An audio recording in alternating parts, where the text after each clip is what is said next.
one or the other, a series where we take variants from any class and see if they either live up to or exceed expectations of the base variant or are below par and not worth the time and effort. Today's variant in question shall be of the speedy tennis star. Will he exceed expectations or will he fall short? Let's get started. The Tennis Star is a variant of the All-Star class that can be unlocked through opening sticker packs. The Tennis Star's primary weapon, much like every other All-Star, is of a minigun weapon that requires a 0.75 second spin-up time before it begins firing. The weapon fires at 625 rounds per minute and can fire for up to 3.9 seconds before suffering an overheat, making the weapon unavailable for the next 3.2 seconds. Each shot fired can deal 6.5 damage for a normal hit and 7.8 damage for a critical hit. The damage does drop off severely at range, with it going down to 3.5 for a normal hit and 4.2 damage for a critical hit. The Tennis Star has two additional properties that improve his overall mobility and make him more adaptable to scenarios that require constant movement. Firstly, the subtle change is that the Tennis Star moves 5% faster than every other variant excluding motocross. This doesn't impact gameplay much, but it does make getting to your destination of desire ever so slightly faster. The main perk that Tennis Star has is when using his weapon. Unlike every other All-Star, the Tennis Star only suffers a 25% movement speed penalty as opposed to a 50% speed penalty like every other variant. This means that when needing to attack enemies constantly whilst on the move, you can freely assault enemies much more often without losing as much mobility. Like every other All-Star, they have 200 health. Now, to bring in the stock variant as a comparison. Which of the two are better?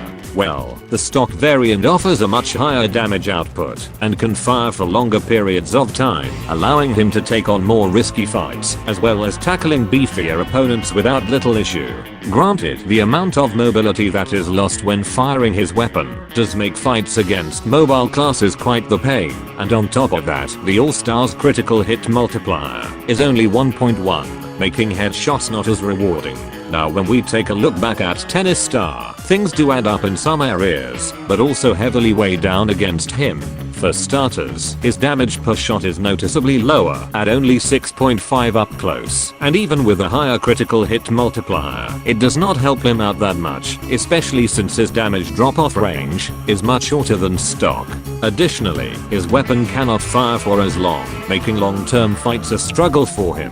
But Tennis does gain the upper hand in terms of mobility, since he loses only 25% speed when firing, which when stacked with the additional 5% he gets naturally, makes him much more mobile in combat, and allows him to dodge bullets much more efficiently. Now, when it comes to each of their upgrades, this is sadly where Tennis Star's weaknesses become much harsher and more pronounced. This is especially apparent in terms of how long he can fire for, as the stock variant has his maximum firing time increased from 4.6 seconds to 6.7 seconds, whilst the Tennis Star only gets his maximum firing time increased from 3.9 seconds to 4.4 seconds, which whilst still an improvement, barely holds any weight in comparison to the stock variant. The low effectiveness of Tennis's overheat upgrade, in comparison to how much stock gets out of his, does make Tennis struggle in long-term battles, which is something that stock can easily shine in, due to not only his immensely higher damage output, but also much longer firing time.